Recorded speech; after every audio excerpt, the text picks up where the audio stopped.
Okay, so to my right, I have the Brother PRS 100.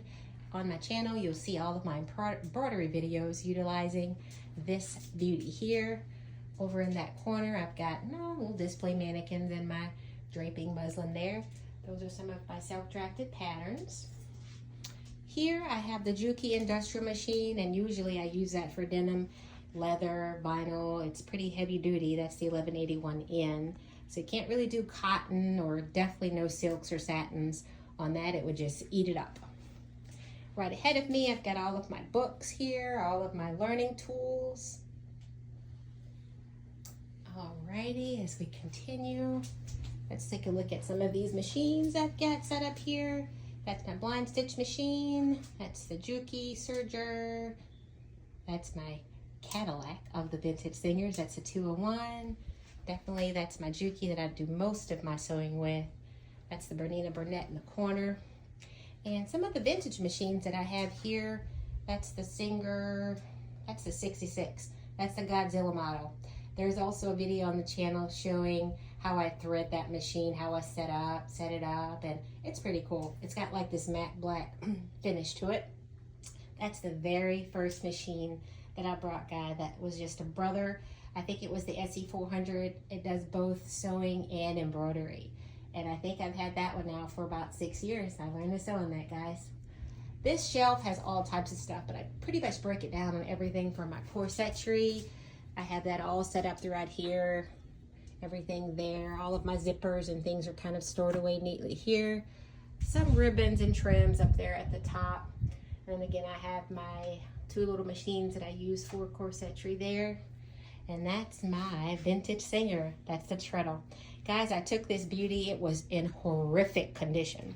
And I actually restored it. If you look on the channel, you'll actually see what it looked like in the beginning. It was horrid.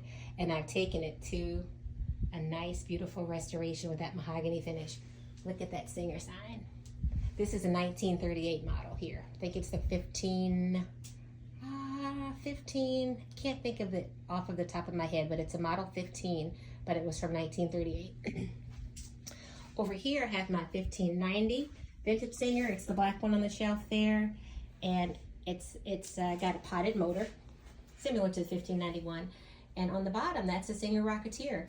That one was made at the height of the space age, and I think I have a couple videos on those as well. Over here, I have all my stuff for the skin and cut.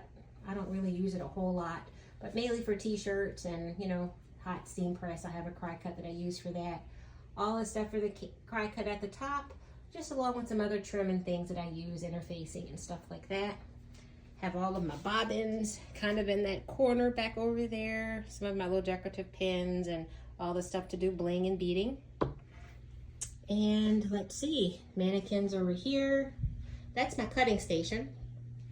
Cutting station where I do all of the work for pattern making primarily. And I'm getting this back wall ready. I've got everything trimmed out already, from the needles, you know, the scissors. This whole top up here is going to be for threads, all the different types of threads. So I started with that spool right there. And of course, everything for ironing over here and pressing. The rulers, of course, for measuring and pattern making. Another mannequin set up there, dress form. And of course, back here on the shelf, all the ribbons and things and trims and a little bit more fabric. And basically, this is it, guys. Of course, I've got another area I have to use for a fabric stash. But you know, when fall comes, it's time to do a complete overhaul and get everything nice and neat. Well, thanks for watching, guys. So that was a quick demo or walkthrough of the studio. I've got everything set up ready for fall sewing. If you guys are new to the channel, please consider liking, subscribing, commenting below, and share with me what you've done with your sewing studio getting ready for your fall and winter sewing. I'm also on other social media platforms: TikTok, House of Akoti Design, Facebook, House of Akoti Design and Gifts, and Instagram at House of Akoti. Thumbs up on that video, guys, please. It helps small channels like this to grow. Have a great day. Bye. Happy sewing!